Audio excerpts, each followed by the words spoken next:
In front of me is POCO F5 Pro, and today I would like to show you how you can manage vibration settings.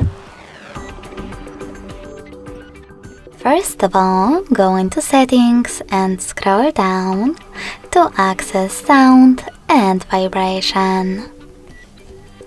Then scroll down again. Click on this switcher next to Vibrate Vocals, and this way enable or disable incoming calls vibrations.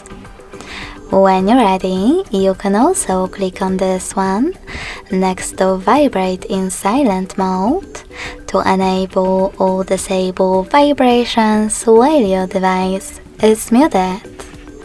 Lastly, tap on this switcher next to Haptic Feedback. This way you can switch it on or off.